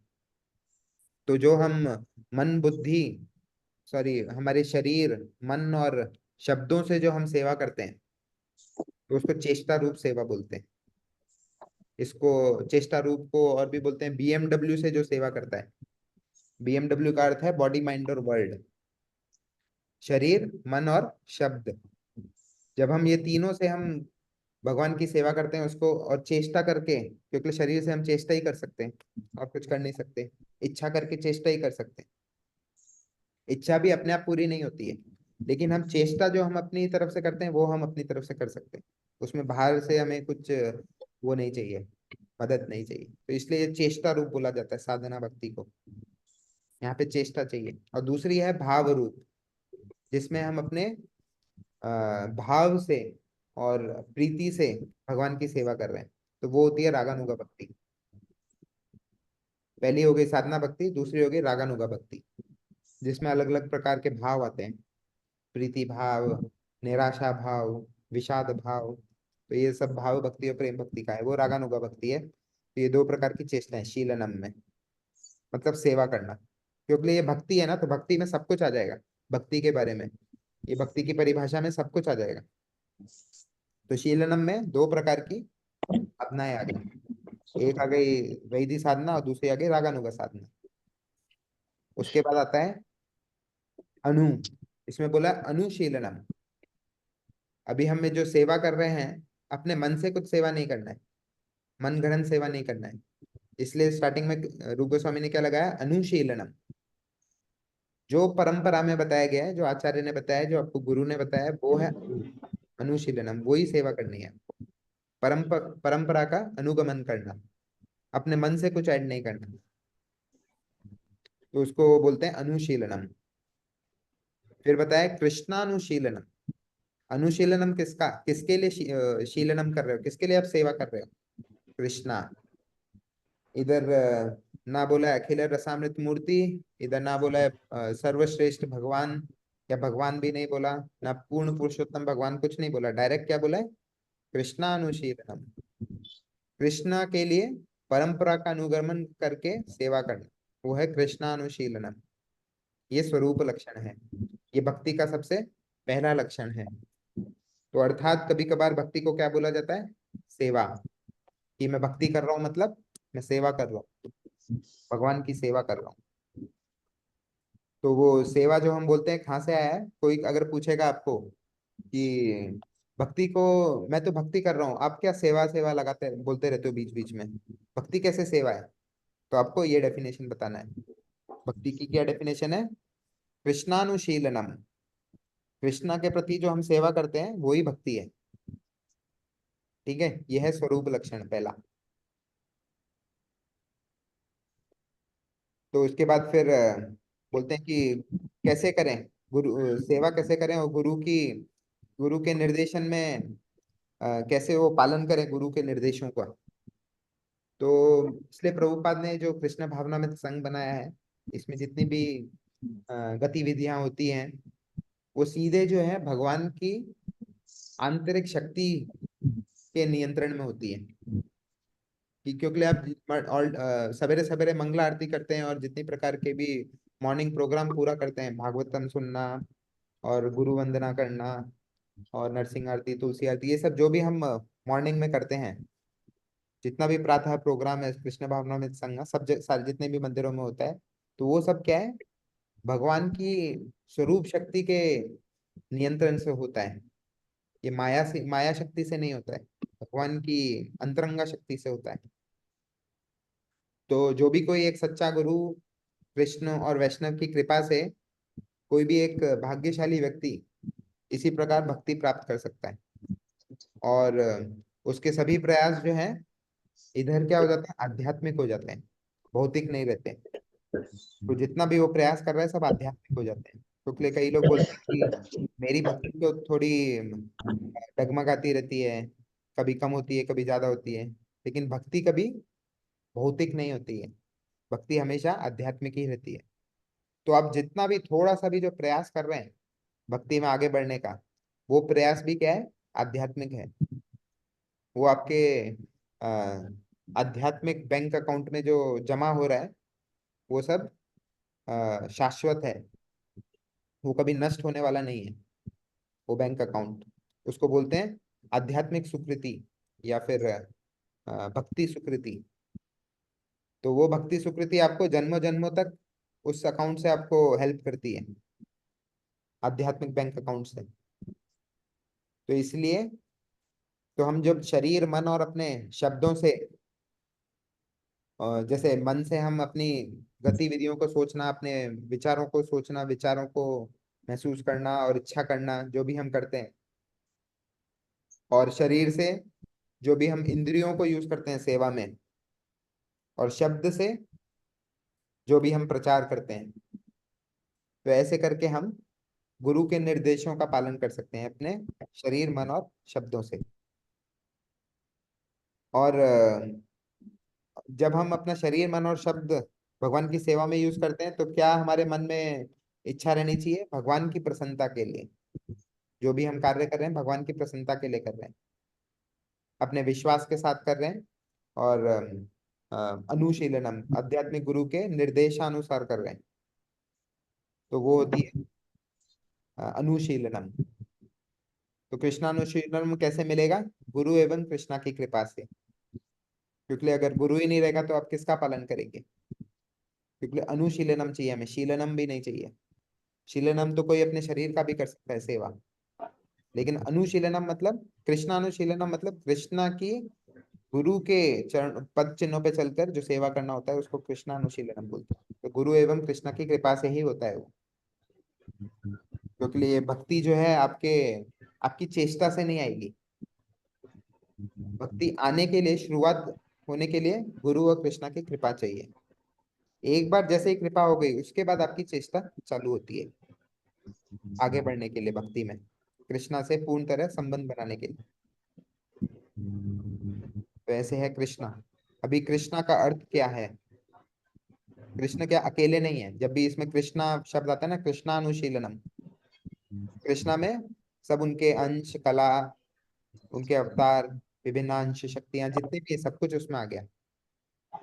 शक्तियां मतलब अलग, अंतरंगा शक्ति, बहिरंगा शक्ति, लादिनी, सांदिनी, लादिनी, संदिनी और संवित शक्ति, चतुष्टा। सारी शक्तियां इस कृष्ण शब्द में ही आ गई, क्योंकि कृष्ण जब बोल रहे हैं तो उसमें सब कुछ है। कृष्ण एक पूरा पूर्ण पुरुषोत्तम है, मतलब उसमें सब शक्तियां भी हैं उनकी, और उनके पूरे अंश भी हैं, विभिन्न अंश भी हैं। तो ये कृष्ण का अर्थ है इधर, वो अकेले नहीं है। इसके बाद है स्वरूप लक्षण में एक और है अनुकूल्यन। सबसे पहला था कृष्णानुशीलनम और दूसरा है अनुकूल्यन। ये दोनों क्या है? स्वरूप लक्षण है, मुख्य लक्षण है, प्रमुख लक्षण है। तो अनुकूल्य ना, ये तो सब समझ ही जाएंगे। अनुकूल्य ना मतलब अनुकूल, कृष्ण के अनुकूल भाव में, प्रतिकूल भाव में नहीं। इसलिए भक्ति की परिभाषा कृष्ण के प्रतिकूल दृष्टिकोण से व्यवहार करना या कुछ उसके उसके आधार पर सेवा स्थापित करना, वो एक्चुअली वर्जित है, वो भक्ति नहीं है। तो इधर अनुकूल्य नहीं क्यों बोला है? अनुकूल्य ना से क्या आ जाता है, हमारा जो मन के जो विचार हैं, यहाँ पे हमारा जो शरीर, मन और शब्द हम सेवा में लगा रहे थे कृष्णानुशीलनम में, अभी यहाँ पे जो हमारे मन का जो भाव है वो मायने रखता है इधर। रूप गोस्वामी ने इधर क्या बोला है? अनुकूल्य न, केवल अनुशीलनम सेवा।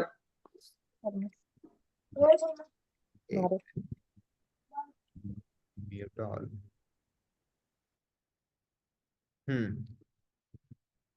इसीलिए केवल अनुशीलनम या सेवा शब्द जो है में सभी सभी सेवा जो है, सभी अनुशीलनम जो है वो जरूरी नहीं है अनुकूल होंगे, वो प्रतिकूल भी हो सकती है कभी कभार। वो दृष्टिकोण यहाँ पे अनुकूल दृष्टिकोण होना जरूरी है। और कृष्णा को समर्पित जितने भी कार्य करते हैं हम, यहाँ तक कि हम पूरी एकाग्रता के साथ और हमेशा अनुकूल भावनाओं के साथ जो भी हम करते हैं, तो वो एक्चुअली शुद्ध भक्ति में आता है। अदरवाइज जो भी हम कृष्णा के प्रतिकूल करते हैं तो वो शुद्ध भक्ति में नहीं आता है। तो इसलिए भक्ति की परिभाषा में अनुकूल्यन शब्द आवश्यक है। और कई लोग बोलेंगे कि, जैसे मैं एक उदाहरण बताता हूँ, जब कृष्णा किसी राक्षस से लड़ाई कर रहे हैं, युद्ध कर रहे हैं, तो कृष्ण जो है शौर्य रस का या वीर रस का आदान प्रदान कर रहे हैं उस राक्षस से, और खूब आनंद ले रहे हैं उस वीर रस का, शौर्य रस का, राक्षस के साथ लड़के। लेकिन जब माता यशोदा जो दामोदर लीला में होता है, उनको साइड में रख के दूध को देखने के लिए चली जाती है, दामोदर लीला में जैसा होता है, तो अब कृष्णा क्या है, क्रोधित हो जाते हैं। तो कोई बोलेगा अरे इधर राक्षस तो कृष्ण को आनंद दे रहा है और यशोदा महारानी इधर कृष्णा को मतलब दुखी कर रही है, तो ये कौन सा है, कौन सा अनुकूल है, कौन सा प्रतिकूल है? कोई बताएगा? यशोदा महारानी कृष्णा को अपनी गोदी से हटा के साइड में रख के दूध को देखने चली जाती हैं, दूध जो बाहर आ रहा था। और इसमें कृष्णा जो है क्रोधित हो जाते हैं, और जो कृष्णा राक्षस से युद्ध लड़ रहे हैं, वहां पे वीर रस का आदान प्रदान हो रहा है और कृष्ण खूब आनंद ले रहे हैं उस वीर रस का। तो यहाँ पे कृष्ण आनंदित हो रहे हैं, एक जगह कृष्ण आनंदित हो रहे हैं, दूसरी जगह कृष्ण क्रोध हो रहे हैं। तो कौन सा अनुकूल है? वात्सल्य रस, हाँ, वात्सल्य रस, वात्सल्य रस। मतलब यशोदा के साथ जो यशोदा जो कृष्णा को दुखी कर रही है वो अनुकूल है। नहीं, अनुकूल। नहीं, वो प्रतिकूल है। वो प्रतिकूल है और राक्षस वाला अनुकूल है। राक्षस वाला अनुकूल है। हाँ, तो अभी यहाँ पे क्या है ये समझने की बात है, इसलिए मैंने ये एग्जांपल लिया। तो इसका मतलब यह नहीं है कि राक्षसों ने जो यशोदा से बेहतर भक्ति की है। यशोदा का जो इधर रवैया है वो अनुकूल है एक्चुअली, जबकि राक्षस कृष्ण के शत्रु कृष्णा के प्रति शत्रुता से भरे हुए हैं, मतलब इसलिए प्रतिकूल है। हमारा रस जो है ना आदान प्रदान हो रहा है। हम कैसे कृष्णा के प्रति, अभी जब यशोदा कृष्णा को साइड में रख के उधर गई, क्यों गई? ताकि वो कृष्णा के लिए वो दूध बचा सके बाहर आने से, है कि नहीं? तो कृष्णा की सेवा के लिए वो कृष्णा को साइड में रख के गई। तो कृष्णा से ज्यादा क्या उनकी सेवा इंपॉर्टेंट है कि नहीं? तो ये क्या है? अनुकूल भक्ति है। लेकिन ये जो राक्षस है, जो कृष्णा को वीर रस का आदान प्रदान करा रहा है, वीर रस में आनंद दे रहा है कृष्णा को, वो एक्चुअली मन, उसके मन में क्या है? शत्रुता है, वो कृष्णा को मारना चाहता है। तो यहाँ पे वो क्या भाव है? प्रतिकूल भाव है कि नहीं? तो ये भाव किसके अकॉर्डिंग देख रहे हैं हम? जो सेवा कर रहा है। कौन सी तरीका सेवा कर रहा है, कैसे सेवा कर रहा है, इसलिए हाँ, ऊपर तो बात। इधर जब राक्षस युद्ध कर रहा है, मतलब राक्षस के अंदर प्रतिकूल भाव है, और जब यशोदा महारानी सेवा कर रही है तो उस उनके अंदर क्या है? अनुकूल भाव है। तो वो अनुकूल भक्ति है। अभी क्लियर है सबको? कुछ प्रश्न है तो पूछ सकते हैं। नहीं, हरे क्लियर है। कृष्णा प्रभु जी, हाँ, मेरा क्वेश्चन था। तो हाँ, प्रभु जी वो जो राक्षस का जो सेवा भाव या नहीं था उसमें, तो वो प्रतिकूल हो गया। हाँ। तो फिर वो भाव भी तो भगवान के उससे ही आया ना, तो फिर वो कैसे हुआ? नहीं, मतलब क्या भगवान भगवान ने वो कैसे है? भाव, मतलब और भगवान भगवान ने जैसे सोचा। सबके अंदर विराजमान रहते हैं, तो हम हाँ। हमारे अंदर जो भाव, जैसे उसके कोई राक्षस, उसके अंदर भाव उत्पन्न हुआ भगवान से लड़ाई करने का, हम्म। तो फिर ये कैसे प्रतिकूल हुआ? तो ये तो आपने ऐसा प्रश्न पूछ लिया कि हम जो भी कार्य कर रहे हैं भगवान ही कर रहे हैं, भगवान ही नहीं, भगवान की सेवा कर रहे हैं, इसका अर्थ ये है क्या? नहीं प्रभु जी। तो इसका अर्थ ये है, जब राक्षस अपने, जब भी कोई कार्य करता है, जैसे मैं कुछ कार्य कर रहा हूँ, मॉर्निंग में उठ हम्म, के भगवान का मंगला आरती में अटेंड कर रहा हूँ, तो वो हम्म, एक्चुअली मैं अपनी इच्छा से कर रहा हूँ। उधर मेरी यस, इच्छा आती है, छोटी सी जो मेरी इच्छा है, मेरी इंडिपेंडेंस जो है, हम्म, स्वतंत्रता है इस भौतिक जगत में, उसको मैं यूटिलाइज करके मॉर्निंग प्रोग्राम में भगवान की सेवा में लगा रहा हूँ। तो हम्म, यहाँ पे जो राक्षस है, राक्षस का अर्थ ही वो होता है कि वो अपने लिए जीता है। हम्म, उनके इसमें सेल्फनेसनेस को हिंदी में क्या बोलते हैं? उनके इसमें सेल्फनेसनेस होता ही नहीं है। हम्म। मतलब वो सब कुछ अपने लिए ही करते हैं। तो वो लड़ रहे स्वार्थी। हैं इसके लिए वाह। भगवान से, ताकि मैं हाँ, भगवान से जीत के पूरे विश्व, पूरे सृष्टि का राजा हो जाऊं, ओके, ओके, यस है ना? प्रभु तो जी। ये भाव ही बिल्कुल अलग है। तो उनकी इच्छा ही ओके। अलग है, मतलब। तो ये हम्म, इच्छा के कारण होता है पूरा जो सेवा हो रहा है तो भगवान की इंटेंशन तरफ। मतलब सबसे इम्पोर्टेंट इम्पोर्टेंट है, आपका इंटेंशन कैसा है? हाँ, जो भी आप इच्छा करेंगे, भगवान आपके अनुसार वो पूरी करेंगे। आप अगर एलिजिबल हैं तो उसके अनुसार वो पूर्ति करेंगे उसकी इच्छा की। अब राक्षस की इच्छा है मेरे को पूरी सृष्टि का राजा बनने की, लेकिन उसकी, उसके कर्मों के अनुसार उसके वो बन नहीं सकता है राजा। तो उसको हम्म, कम से कम लड़ाई करके उसको मुक्ति प्रदान करते हैं कम से कम कृष्ण। आया समझ में? उसकी इच्छा खत्म यस, यस करते हैं, प्रभु जी। क्योंकि वो कर नहीं यस, सकता है कभी, वो कृष्ण की जगह पे आ नहीं सकता है कभी। यस, यस वो प्रभु इच्छा जी। बिल्कुल ही गलत इच्छा है, तो उसको खत्म करके मुक्ति प्रदान करते हैं। यस, यस है प्रभु समझ जी, में? क्लियर हो गया। तो ये सब यस, इच्छाओं पे रहता है, ये जी, सब भाव थैंक आते यू प्रभु जी। हैं। तो अभी ये अनुकूल्यन है, ये दूसरा प्रमुख गुण है भक्ति का, शुद्ध भक्ति का। तो जब हम इन दोनों को मिलाएंगे, अनुकूल्यन कृष्णानुशीलनम, तो ये क्या बन जाएगा? कृष्ण को प्रसन्न करने वाला जो हमारा भाव है, जो हम सेवा कर रहे हैं, तो वो कृष्ण को प्रसन्न करने का जो भाव है, वही एक्चुअली भक्ति सेवा है, वही एक्चुअली शुद्ध भक्ति है। तो ये है अनुकूल्यन कृष्णानुशीलनम। अभी हम देखेंगे गौण, गौण लक्षण, गौण लक्षण या फिर तटस्थ लक्षण। ज्ञान कर्मादि अनावृतम, तो ये भी हम संस्कृत में ऐसे ही समझ जाएंगे, ज्ञान कर्म अनावृतम, मतलब ज्ञान और कर्म से साफ रहना चाहिए, उसमें मिक्सचर नहीं चाहिए हमें। ज्ञान कांड कर्म कांड से दूर होकर, और कर्मादि बोला है ना, आदि में क्या क्या आ गया? दान तप त्याग यज्ञ और शुभ कार्य, इन सब से साफ होना चाहिए हमारा जो भक्ति है, हमारा जो भाव है ना, अनुकूल्य ना जो भाव है, अनुकूल भाव जो है, वो ये इन गंदगी, ये गंदगी नहीं होनी चाहिए उसमें। तो भक्ति में भक्ति के अलावा अन्य परिणाम प्राप्त करने के लिए गुप्त उद्देश्य या भौतिक इच्छाएं नहीं होनी चाहिए। गुप्त उद्देश्य मतलब ये हम बाहर से दिखा नहीं रहे हमारे अंदर क्या इच्छा है, बाहर से हम पूरी तरह भक्ति कर रहे हैं, मॉर्निंग जपा कर रहे हैं पूरा 2 घंटा एकदम ध्यान पूर्वक, लेकिन अंदर क्या क्या चल रहा है, मन में क्या इच्छाएं आ रही है, वो एक्चुअली हमारा उद्देश्य बताती है कि हमारा उद्देश्य क्या है। हमारा उद्देश्य भक्ति कृष्ण से संबंध बनाना है कि कृष्ण से कुछ पाना है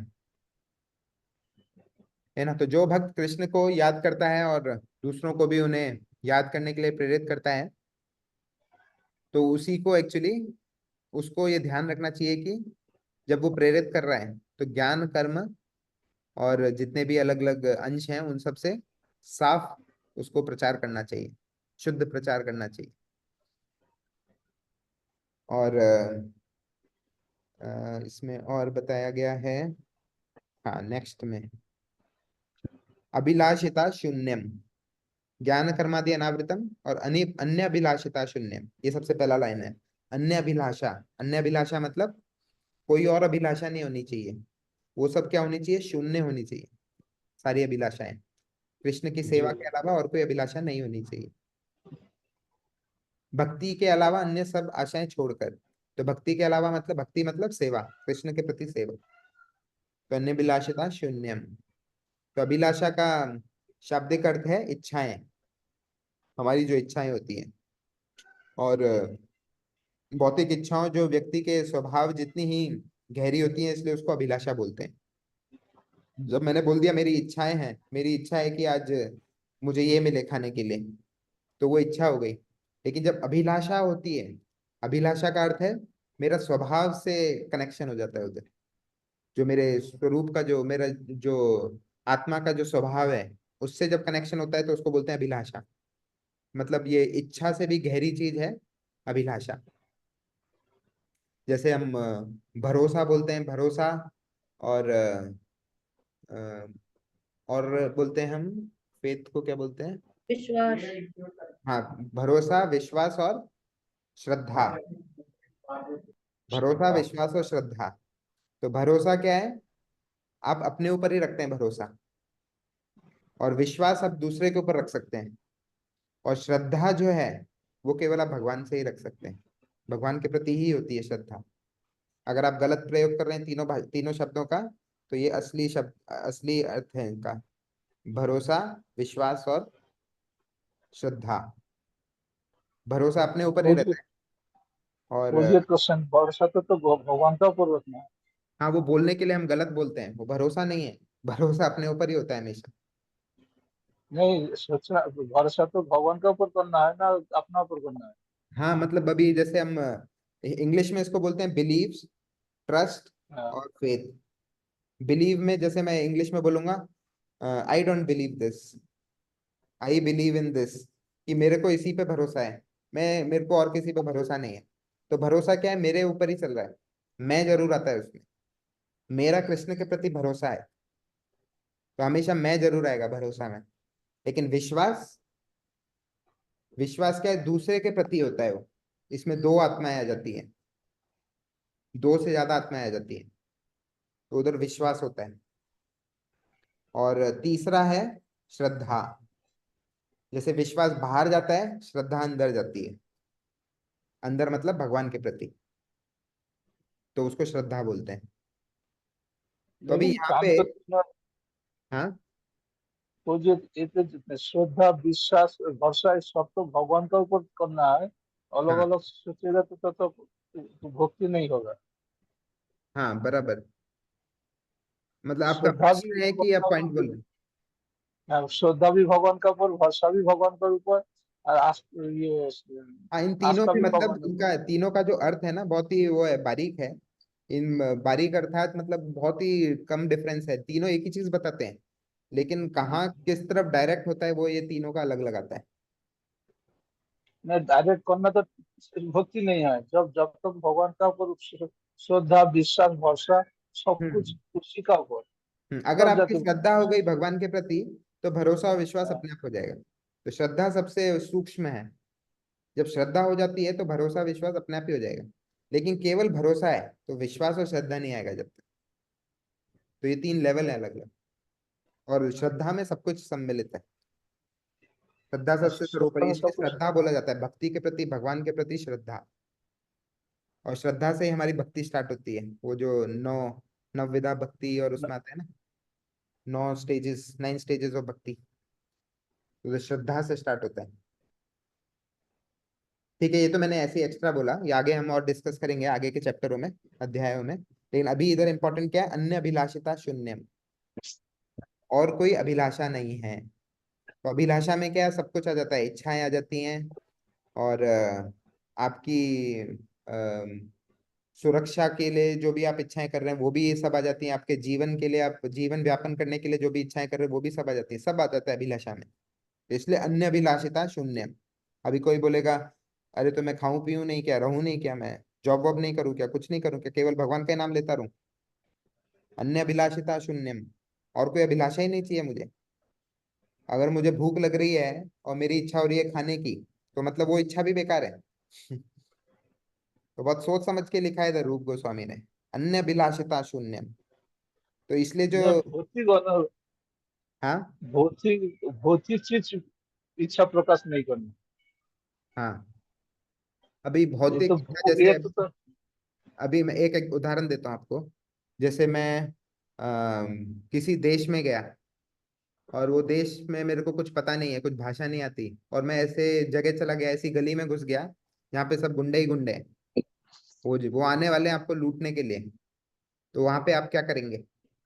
वहां पे क्या इच्छा भगवान जागृत को करेंगे? भगवान का भरोसा। हाँ, अब भगवान से आप क्या प्रार्थना करेंगे, मेरे को इनसे बचाओ। जो इच्छा उसको बचाओ मारो, भगवान का ऊपर।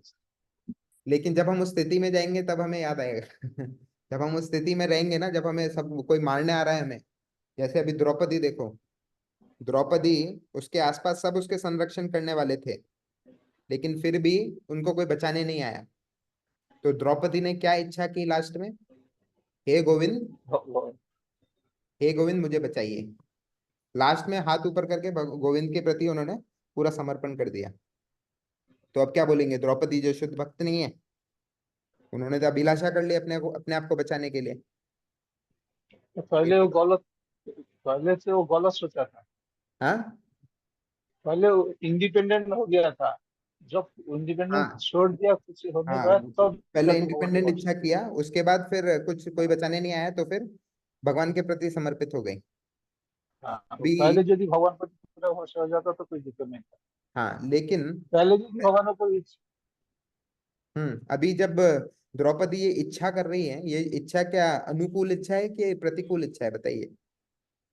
अनुकूल, हाँ, अनुकूल। कैसे? वो तो अपने आप को बचाने के लिए बोल रही है। वो तो ये नहीं बोल तो रही है कि मैं आपकी सेवा के लिए हूँ। हाँ, वो तो भगवान का सेवा के लिए जो भी कुछ कर रहा है, तो भगवान का सेवा के लिए। तो रक्षा नहीं नहीं, करना तो उनका भगवान का। वस्त्र हरण हो रहा है उधर, उनका वस्त्र हरण हो हाँ, रहा है, और वो बोल रही है मुझे बचाइए। तो ये अनुकूल इच्छा है कि प्रतिकूल इच्छा है? भगवान पे ये संपूर्ण अनुकूल इच्छा है। विश्वास है उनको। भगवान पे पूर्ण विश्वास है। हम्म, लेकिन मैंने इधर भक्ति की परिभाषा बताई है आपको, क्या बताई है? कृष्णानुशीलनम, भगवान के प्रति जो सेवा है, हम्म, और वो भी अनुकूल होनी चाहिए, भगवान की खुशी के लिए होनी चाहिए। लेकिन इधर द्रौपदी क्या कर रही है, अपनी सुरक्षा के लिए भगवान से इच्छा कर रही प्रार्थना है। तो इधर क्या बोलेंगे, ये शुद्ध प्रतिकूल। भक्ति है कि कुछ गड़बड़ है इधर? कर। बताइए, अभी टाइम कम है, जल्दी जल्दी करेंगे अभी आगे। अनुकूल इसे कहेंगे प्रभु जी, क्योंकि वो भगवान को शरणागत हो रही है। एट द एंड वो भगवान को शरणागत हो रही है। भले ही इस समय वो अपनी इच्छा की गुहार कर रही है, पर वो शरणागत भगवान की हो रही है, इसलिए अनुकूल है। हम्म, तो इधर सेवा हो रही है क्या? सेवा धर्म रखा ना, इसे धर्म रखा कर रहा है, तो रखा के लिए तो भगवान का इच्छा वो हो रहा है ना। भगवान का इच्छा पूर्ण हो रहा है। अतार्थी है आप प्रभु सबके जी। उत्तर अपनी बराबर है। इच्छा हाँ, आप प्रतिकूल। सबके उत्तर बराबर है, अभी समय कम है, मैं आगे बढ़ता हूँ इसमें। इसलिए रूप गोस्वामी ने क्या लिखा है, अन्य अभिलाषा, इसमें अन्य अभिलाषा नहीं बोला, रूप गोस्वामी ने क्या बोला है, अन्य अभिलाषिता। यहाँ पे जो ईता लगा दिया ना उन्होंने, ईता, ईता में क्या आ जाता है, आत्म संरक्षण के लिए जितने भी हम अस्थाई और परिस्थितियों के अनुसार जो इच्छाएं हम व्यक्त करते हैं, तो वो जो इच्छाएं हैं वो रूप गोस्वामी ने अलाउ की हैं। वो इसके बाहर नहीं आती, शुद्ध भक्ति के बाहर नहीं आती, वो शुद्ध भक्ति में ही आती है। अगर ये ईता नहीं लगाते, अन्य अभिलाषा बोल देते, तो सब कुछ बाहर हो जाता। आप अपनी सुरक्षा के लिए भी भगवान से प्रार्थना नहीं कर सकते थे। इसलिए रूप गोस्वामी ने क्या लिखा है इधर, अन्य अभिलाषिता शून्यम। उसके अलावा जो भी इच्छा है सब शून्य होनी चाहिए। प्रभु जी वो विलास और विलासिता में वो क्या डिफरेंस है बताइए ना। किसमें? वो विलास, अन्ना विलास और अन्ना विलासिता। हाँ ये बताया ना। हम्म। अन्य अभिलाषा मतलब क्या, जितने भी अभिलाषाएं हैं शून्यम, सब शून्य हो जानी चाहिए। इसका मतलब अब इच्छा ही मत करो। लेकिन इधर रूप गोस्वामी ने क्या लिख दिया, अन्य अभिलाषिता शून्य। थोड़ी बहुत इच्छाएं, वो इच्छाएं जो आत्म संरक्षण के लिए हैं, या किसी परिस्थिति के अनुसार आपकी इच्छाएं आती हैं, और वो लेकिन आपको मतलब भक्ति से दूर नहीं भगा रही है। तो कभी कभी कुछ स्थितियों में भक्त प्रार्थना करते हैं कि हे प्रभु कृपया मुझे इस खतरे से बचाइए, क्योंकि ऐसी इच्छाएं व्यक्ति के नियंत्रण से परे होती हैं। वो इच्छाएं जो हैं वो इच्छाओं में मतलब उसके पूरा कंट्रोल नहीं है उस व्यक्ति के पास, तो वो कंट्रोल भगवान से मांग रहे हैं कि आप ही अभी मेरे का संरक्षण कर सकते हैं, आप ही मुझे इस खतरे से बचा सकते हैं। और भक्त के स्वभाव में भक्त के स्वभाव का हिस्सा नहीं होता है, मतलब ये भक्ति से बाहर नहीं होता, ये भक्ति का ही स्वभाव है, भक्ति का ही भाव है। खाली हरे खाली कृष्ण भक्ति अनुपस्थिति बोलिए। हरे ये कृष्ण प्रभु जी। जैसे हम लोग अब भगवान से ही तो अभिलाष मतलब इच्छा करते हैं, अभिलाषी करते हैं कि जैसे डिवोशन सर्विस में हमारा माइंड भटकता रहता है प्रभु जी, तो हम प्रभु से यही प्रार्थना करते हैं कि हमारे इंद्रियों को कंट्रोल करें। हाँ व्हाट यू वांट टू से प्रभु जी, वही है क्या? हाँ, ये भी आपकी एक अनुकूल इच्छा है। लेकिन अभी इसमें और डिटेल में जाते जाएंगे, अंदर जाते जाएंगे, तो और भी चीजें बाहर आएंगी, इसलिए मैं अंदर घुसना नहीं चाहता। मैं एक चीज, एक लाइन बोल देता हूँ, उसका डिस्कशन हम आगे कभी चैप्टरों में करेंगे, आगे अध्यायों में। जैसे अभी आपने बोला कि मेरा मन कंट्रोल नहीं होता है, मेरा मन कंट्रोल करो, मतलब मन कंट्रोल करने के लिए मेरी सहायता करो, ऐसी मैं भगवान से इच्छा व्यक्त कर रहा हूँ।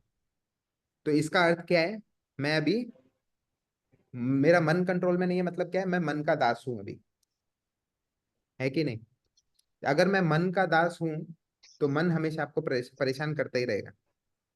और जब हम भगवान से प्रार्थना कर रहे हैं कि कृपया मुझे मेरे मन से बचाओ, अगर मन से बचाएंगे तो आप प्रार्थना कैसे करेंगे, मतलब आगे भक्ति कैसे करेंगे? तो इसमें बहुत सारी चीजें आती हैं। और इसलिए कहा जाता है सबसे शुद्ध भक्ति क्या होती है, आप कोई इच्छा ही मत करो। जब आप जप कर रहे हैं या भक्ति कर रहे हैं, भक्ति में कोई भी इच्छा नहीं है, तब जाके एक्चुअली भगवान इतने प्रसन्न होते हैं कि मैं इसको कैसे खुश करूं, इसकी कोई इच्छा ही नहीं है, ये बस मेरी सेवा ही करता रहता है, और कोई इच्छा ही नहीं है। ना मन के लिए बोल रहा है, ना बुद्धि के लिए बोल रहा है, ना अपने परिजनों के लिए बोल रहा है, किसी के लिए कुछ नहीं बोल रहा है, अपनी बस बिना इच्छा के मेरी सेवा करे जा रहा है। ये सबसे सर्वोत्तम भक्ति है। इसका अर्थ क्या हो गया, आप अभी किसी इच्छा के दास नहीं है। आया समझ में? ये मैंने और ऐसे एक्स्ट्रा बताया हरे आपको। कृष्णा प्रभु जी।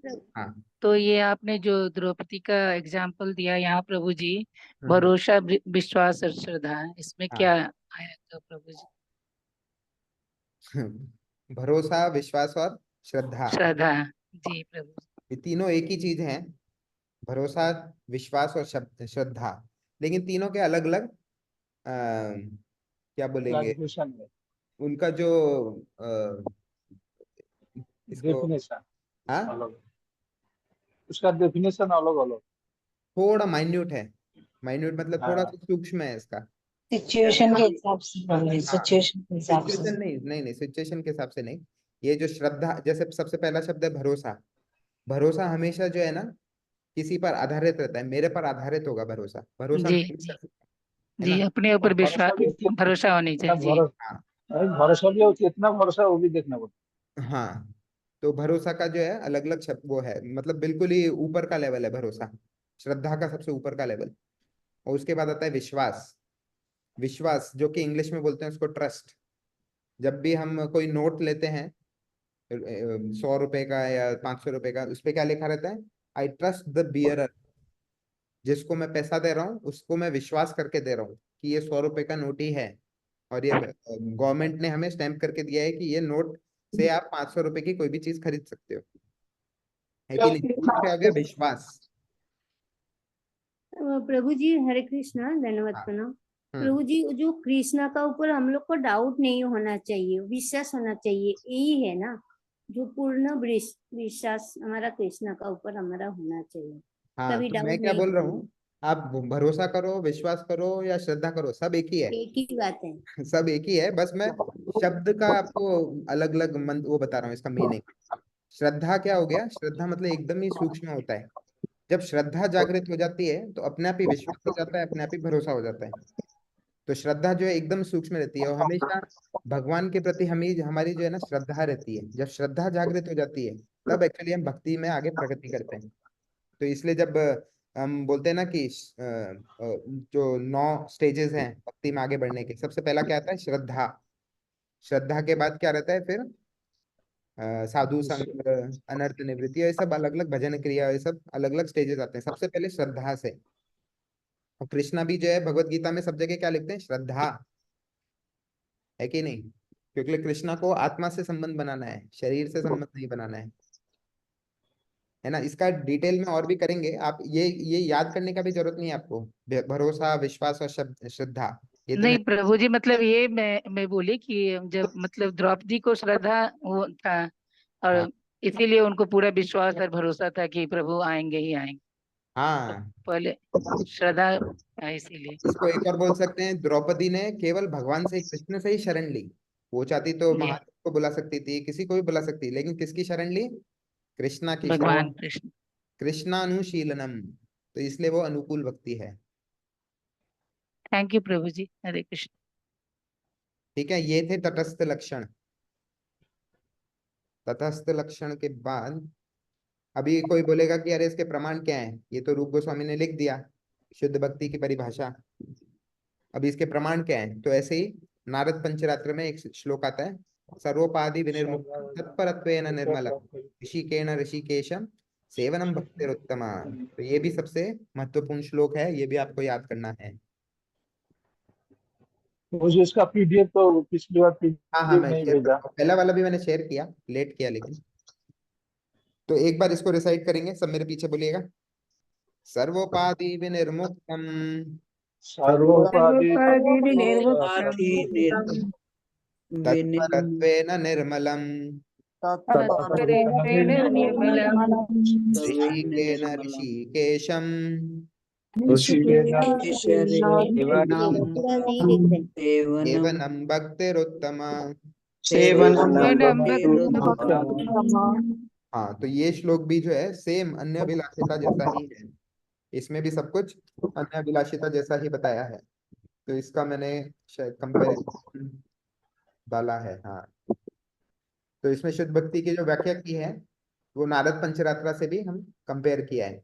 तो इसमें जब आता है तत्परत्वेन निर्मलम, तो इसका अर्थ है अनुकूल्येन। और उसके बाद आता है सर्वोपाधि विनिर्मुक्तम, तो जब हम सारी उपाधि को त्याग कर देते हैं, उसका अर्थ है अन्य अभिलाषिता शून्यम। हमारी सारी अभिलाषा खत्म हो गई, सारी उपाधि चली गई। उपाधि चली गई मतलब कि ये मेरा है, मैं इसका पिता हूँ, ये मेरा बच्चा है, ये मेरे पिताजी हैं, जितने भी मेरी उपाधियां हैं, कि मैं इस देश का वासी हूँ, और इस कृष्ण भावना में संघ का भक्त हूँ, ये भी सारी जितनी भी उपाधियां हैं, ये सारी त्याग करना मतलब अ, भक्ति, ये अन्य अभिलाषिता शून्यम जैसा है। ठीक है, इसके बाद आता है ऋषिकेण ऋषिकेश सेवनम भक्तिरुत्तम।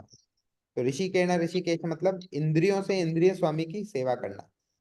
तो यहाँ पे एक महत्वपूर्ण समझ में आता है कि हमारा जो शरीर है वो हमारा नहीं है। ये शरीर किसका है? भगवान का। क्योंकि हम लोग ये शरीर को लेके नहीं जाते, यहीं पे इन पंच महाभूतों में छोड़ के चले जाते हैं। तो इसलिए क्या बोला, ऋषिकेण, ऋषिकेश। ऋषिकेण मतलब हमारी इंद्रियां।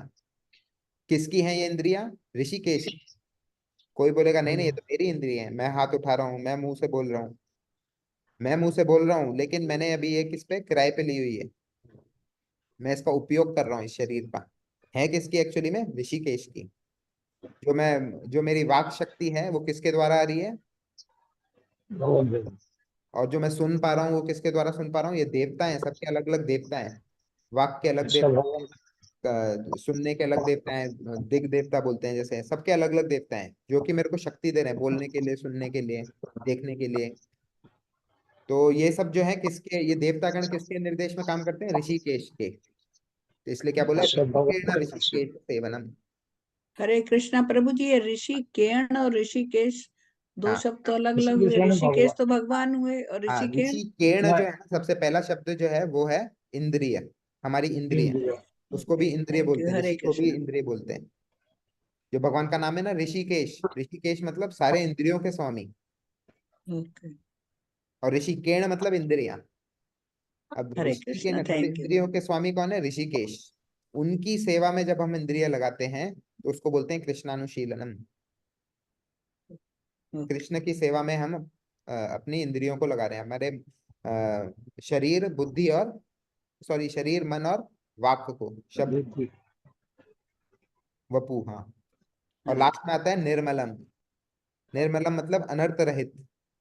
तो अनर्थ रहित मतलब कुछ भी गंदगी नहीं होनी चाहिए, एकदम साफ, निर्मलम। ज्ञान कर्मादि अनावृतम। तो इसमें फिर ये इसका मतलब ये हमने प्रूफ दिया है, जो हमें रूप गोस्वामी ने शुद्ध भक्ति की परिभाषा दी है, उसका प्रूफ क्या दिया है? नारद पंचरात्र से, सर्वोपाधि निर्मुक्तम तत्परत्वेन निर्मलम ऋषिकेन ऋषिकेश सेवनम भक्तिर उत्तमा। तो ये है शुद्ध भक्ति की परिभाषा। तो आज हम इधर ही विराम देंगे। अगर अभी किसी का प्रश्न है तो 5 मिनट में हम प्रश्न का उत्तर देंगे, फिर नेक्स्ट मतलब सैटरडे को मिलेंगे। इसको पीडीएफ भेज दीजिए। हाँ उसका पीडीएफ भेज। हाँ हाँ, मैं इसका अभी भेज दूंगा। प्रभु जी, आपने 2 श्लोक दिया जो लर्न करना है हमें। हाँ बराबर, ये दोनों श्लोक इम्पोर्टेंट है। जी प्रभु। ये मतलब आने ही वाले हैं, ऐसे हो जाते हैं क्वेश्चन। थैंक यू प्रभु जी। पंचांग हाँ, पढ़ा। प्रभु जी, ये थर्सडे और सैटरडे ही क्लास हुआ करेगी ना हाँ हमेशा हाँ, ही? Thursday Saturday. हाँ,